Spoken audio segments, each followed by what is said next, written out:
Hola amigos, ¿cómo están? Qué lindo otra vez, es un gusto poder estar juntos para compartir la palabra del Señor. Veníamos estudiando el Evangelio de Lucas, habíamos comenzado el capítulo 14 y habíamos quedado en el capítulo 6, en el versículo 6. En realidad habíamos hecho una lectura del pasaje que va del versículo 7 al 14, pero hoy nos adentraremos un poquito más profundamente en este texto, porque tiene dos principios fundamentales que tenemos que comprender, porque tienen que ver con las bases de nuestra actitud y de nuestra conducta como hijos de Dios, como cristianos. Dice el versículo 7, observando cómo escogían los primeros asientos en la mesa. Evidentemente Jesús, vuelvo a decir, muchos lo conectan el versículo 7 con el pasaje que comenzó en el versículo 1 del capítulo 14. Es decir, Jesús estaba en un día de reposo invitado a una comida en la casa de un fariseo y había muchos fariseos. No nos da a entender el texto con claridad si es la continuación del texto o es otra ocasión, pero en todo caso da igual si era la misma situación o era otra comida. El hecho es que Jesús está invitado a una comida, ya sea en la casa del fariseo o no, y se puso a observar cómo las personas elegían los primeros asientos en la mesa, ¿no? Siempre el hecho de estar en los primeros lugares en una mesa, imaginémonos una boda, implica mayor cercanía con el anfitrión, implica, digamos, de alguna manera un mayor reconocimiento. Y entonces, observando eso, le refirió a los convidados una parábola, diciéndoles. Entonces, para empezar con el texto, tenemos que entender y tomar en cuenta que esto se trata de una parábola. ¿Qué es una parábola? Una parábola es una historia que en la historia vamos a encontrar una semejanza de básicamente una verdad mucho más profunda que Jesús quiere dar. En realidad una parábola es mucho más que una semejanza con una enseñanza final. En realidad la parábola está impregnada de la enseñanza. Por eso es importante centrarnos en la enseñanza y desde ahí ir tratando de entender la parábola, no enredándonos en los detalles. Entonces, para empezar tenemos que tener en cuenta que esto es una parábola. Bien, entonces Jesús dice, ¿de qué se trata esta parábola? ¿Qué dice Jesús? Así, les habla a todos los que estaban ahí. Cuando fueres convidado por alguno a bodas, ¿no? En general, cuando fueres convidado a bodas, por eso muchos intuyen de que Jesús estaba en una boda y que no tiene nada que ver con el texto anterior, otros dicen que no, porque como es una parábola tiene totalmente independencia histórica del hecho en que se está viviendo. Cuando fuese convidado por alguno a bodas, imagínense toda la gente ahí tratando de buscar el primer lugar, ¿no? Porque nosotros, yo decía la vez pasada que cuando vamos a un casamiento tenemos una tarjeta, tenemos asignada la mesa, justamente ya el orden de cercanía con los novios van a indicar si vamos a estar más cerca de la mesa de los novios o más lejos, según seamos familiares, amigos cercanos o simplemente conocidos, invitados. En esa época no, había que buscarse el lugar, así que imagínense toda la gente tratando de buscar el lugar y de repente Jesús los interrumpe en su tarea y les cuenta esta parábola. Les dice, cuando fueren convidados por alguno a bodas, no te sientes en el primer lugar, no sea que otro más distinguido que tú esté convidado por él. Y viniendo el que te convidó a ti, es decir, el anfitrión, y a él, te diga, da lugar a este, y entonces comiences con vergüenza a ocupar el último lugar. Delante de todos tengas que ir para atrás y quede a la vista de que en realidad el rango de cercanía que vos tenías con la persona y el honor que merecías es menor. Entonces Jesús le dice, mas cuando fueres convidado, sentate en el último lugar. Sé inteligente, sentate en el último lugar para que cuando venga el que te convidó, entonces te diga, amigo, sube más arriba y entonces tendrás gloria delante de los que se sientan contigo a la mesa, ¿no?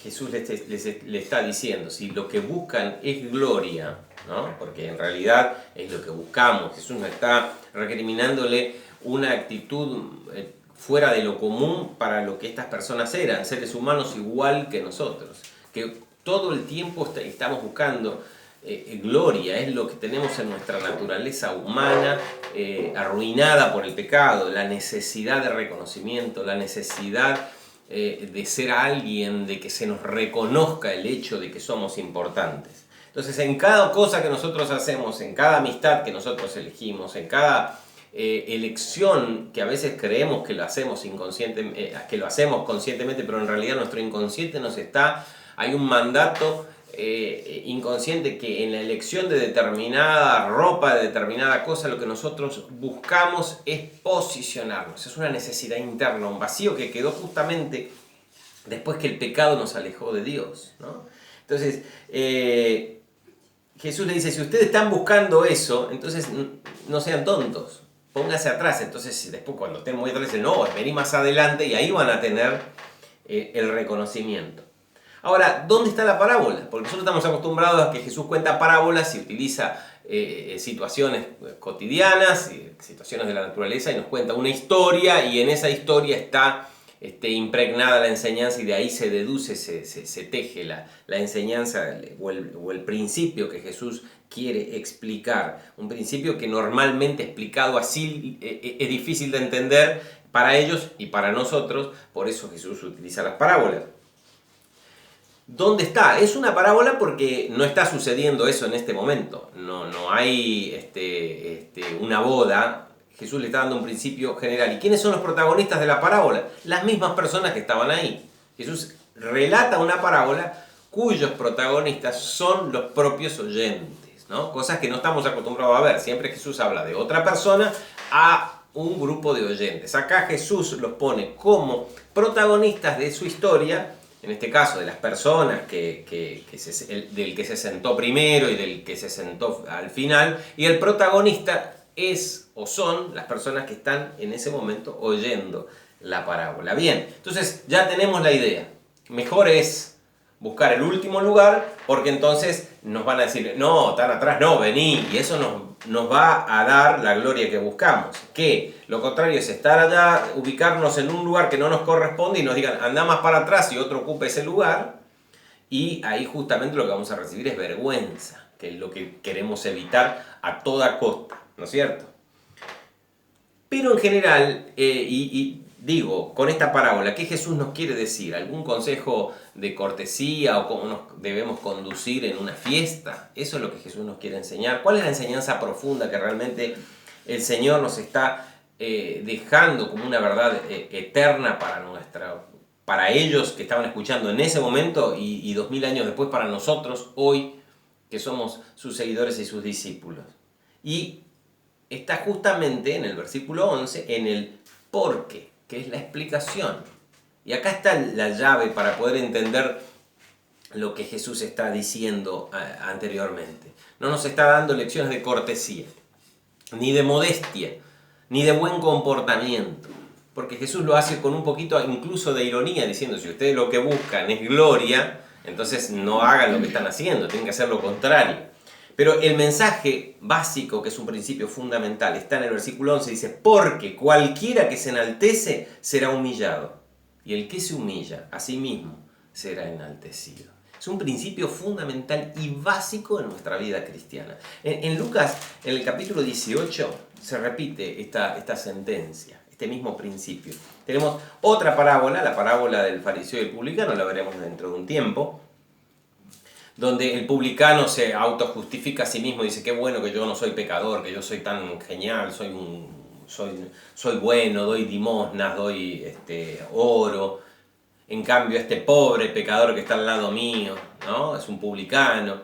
En cambio, el publicano dice en la parábola que lo único que no se animaba ni a levantar la cabeza y lo único que pedía era, sé propicio a mí, sé benevolente conmigo, perdoname. El publicano, el pecador, estaba humillado y dice, os digo, dice Jesús, que descendió a su casa justificado antes que el otro fariseo, porque cualquiera que se enaltece será humillado y el que se humilla será enaltecido. Este principio comienza si queremos acercarnos a Dios, es el principio base.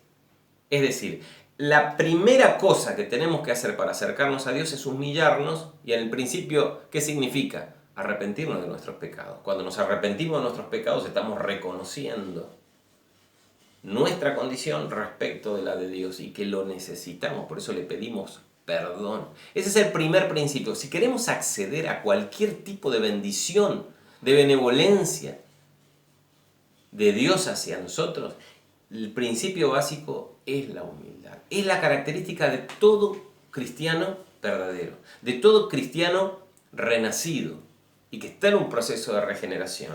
Fíjense, en Mateo 23:12 lo encontramos también, el mismo principio, en otra ocasión. Estaban Jesús hablando de los fariseos y un montón de cosas. Y dice, porque el que es mayor de ustedes sea vuestro sirviente. Fíjense cómo el principio del reino de los cielos es la humildad. Contrariamente a nuestra naturaleza arruinada por el pecado, en donde nuestra necesidad es evitar la vergüenza y tener el reconocimiento. Por eso el orgullo, ¿no? Y una vez que lo obtenemos, se lo refregamos al que no lo tiene. Cuando tuvimos 2 gramos más, se lo refregamos al que le faltan esos 2 gramos. Es esa necesidad de estar y pisar al otro con tal de subir, esa soberbia. Dice, en el reino de los cielos no es así, porque el reino de los cielos es el mayor, ese es vuestro sirviente. Eso es lo que debe primar, porque el que se enaltece será humillado y el que se humilla será enaltecido. Si vivimos de pie en este mundo, no vamos a entrar delante del trono de Dios. No se llega al trono de Dios de pie. Eso lo aprendemos. Fíjense en 1 Pedro 5:5 dice, revestidos de humildad, porque Dios resiste a los soberbios y da gracia. Fíjense, gracia, da su bondad, su benevolencia, su actitud positiva hacia los humildes. A los soberbios no los soporta Dios. Dios a los soberbios no los soporta, porque el soberbio es autosuficiente, cree que no necesita de Dios. En cambio, el que tiene hambre, sed de Dios, el que realmente lo necesita, el que se humilla, entonces recibe la benevolencia de Dios. Humíllense pues bajo la poderosa mano de Dios, para que Él los exalte cuando Él quiera, cuando fuera tiempo. Nosotros no tenemos que buscar nuestra exaltación. Ahora, ¿cómo hacemos eso si a nosotros nos sale de naturaleza el buscar la exaltación? Por eso Jesús, en este texto que estamos viendo de Lucas 14, lo que vemos es que Jesús habla de algo general que nos pasa a todos. Siempre estamos buscando el reconocimiento. Nunca, ¿cómo nos cuesta esperar que Dios nos exalte? Cuando Dios se tarda un poquito, algo tenemos que hacer, porque no puede ser. Es una acción voluntaria, dice humíllense, pero que realmente sale esa posibilidad de humillarnos voluntariamente, surge de la revelación personal de Dios. ¿De qué cosa?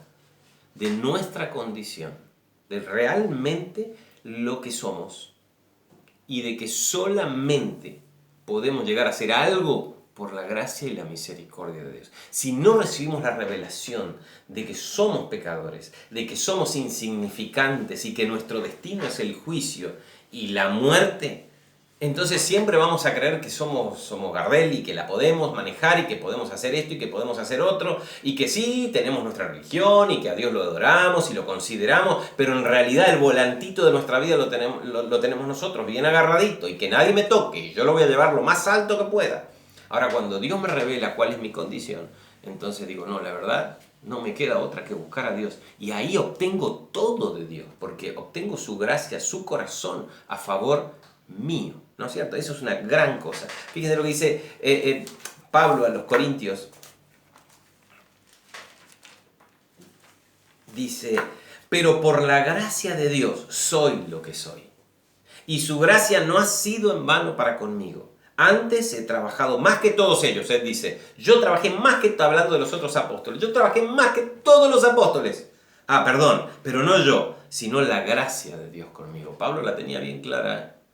Yo llegué hasta acá porque yo en realidad no lo merecía, dice antes, porque perseguía a la iglesia de Dios, ¿no? Yo era el peor de todos, pero Dios me trajo hasta acá. Y saben, soy lo que soy por su gracia. Ese es el principio básico que nos tiene que manejar y que empujar. Y vamos a ver si podemos apurar un poquito. Dice, porque cualquiera que se enaltece será humillado. Al final será humillado por su propia acción, ¿no? Y el que se humilla será enaltecido. Y Jesús lo refleja en esta parábola. Aquel que se quiso enaltecer y se sentó en el lugar principal, termina humillado. Y aquel que se humilla a sí mismo, termina enaltecido. Es un principio hasta lógico desde el punto de vista de Dios. Cómo es absurda nuestra actitud soberbia, orgullosa, natural de nuestra condición humana. Dijo también, es decir, también aprovechó la volada y le dijo al anfitrión en ese momento sí estamos hablando del hecho histórico de que Jesús estaba en una comida, en una fiesta. Le dijo al anfitrión, ya que estaban todos escuchando, imagínense, todos habían parado de sus quehaceres, le dijo, cuando hagas comida, no llames a tus amigos, ni a tus hermanos, ni a tus parientes, ni a tus vecinos ricos, no sea que ellos a la vez te vuelvan a convidar y te recompensen. Mas cuando hagas banquete, llama a los pobres, los mancos, los cojos y los ciegos. Y serás bienaventurado porque ellos no te podrán recompensar, pero te será recompensado en la resurrección de los justos. Otra vez, ¿qué nos está queriendo Jesús decir? Que cuando hagamos una fiesta de cumpleaños, no invitemos a ningún pariente, ni invitemos, no sé, a desconocidos que encontremos por ahí, pobres. No está excluyendo el hecho de la caridad, es muy bueno hacerlo. Pero Jesús está queriendo dar un principio fundamental que es distinto al anterior. Y fíjense que hay otro porque, dice, porque te será recompensado en la resurrección de los justos. No sea, dice Jesús, no sea que si vos invitas a gente acomodada, que es lo que nosotros siempre hacemos, ¿no? Tratamos de invitar a alguien y establecer amistad y relación con alguien al cual le podamos sacar algún beneficio. Nos invite a alguna cosa especial o nos pueda simplemente reconocer el hecho. Pero invitar a alguien que después, inclusive si me llega a invitar, a mí no me va a gustar ir a la casa porque es pobre, por esto, por el otro, por aquello. Entonces, para nosotros no tiene sentido. Pero acá el tema es, ¿cómo valoramos la gloria humana? Jesús está diciendo, fíjense, no sea que ellos te puedan recompensar y pierdas la recompensa allá arriba, porque hay un solo pago, o lo obtenemos abajo o lo obtenemos arriba. Ese es el principio. ¿Cómo valoramos la gloria de este mundo? ¿Demasiado? Entonces vamos a tener gloria en este mundo. ¿Y cómo es la gloria de este mundo? La gloria de este mundo es como la flor de la hierba, que a la mañana nace y a la tarde se seca, ¿no? Esa es la gloria de este mundo. El hombre es como la hierba y la gloria del hombre, todo eso que nosotros buscamos y que queremos ser y que el mundo nos da, es como la flor de la hierba. Hoy está, mañana no. Si nacimos lindos, yo no es mi caso, pero si alguno de ustedes nació lindo, ¿cuánto dura? Se acaba pronto, ¿no? Empiezan las arrugas y mejor ni ver fotos anteriores. Así es la gloria del hombre. Ahora, si ponemos las cosas, si lo que nos motiva y lo que buscamos son las cosas eternas, entonces vamos, eso es bueno. Por eso Jesús dice, cuidado, que buscando la gloria de acá abajo tengamos nuestra recompensa de todas nuestras acciones, nuestra acción. Si nuestra acción se motiva y se basa en buscar la gloria de acá, ya tenemos nuestra paga, allá arriba vamos y no, ya está pagado. Ya. En cambio, si nosotros hacemos algo acá que no tiene retribución, sin buscar la gloria nuestra, la retribución la vamos a tener en el día en que Jesucristo vuelva. Ahí nos va a recompensar. Dice Colosenses 3.1. Estamos citando muchos textos, ¿no? Discúlpenme.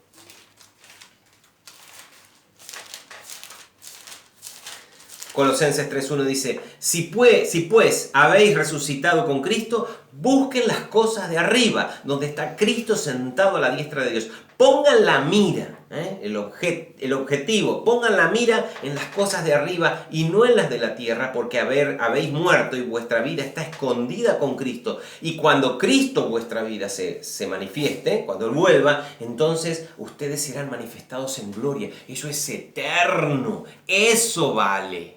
No es una florcita que es muy linda, será muy agradable, bla, bla, bla, pero se acaba. Aquello es eterno.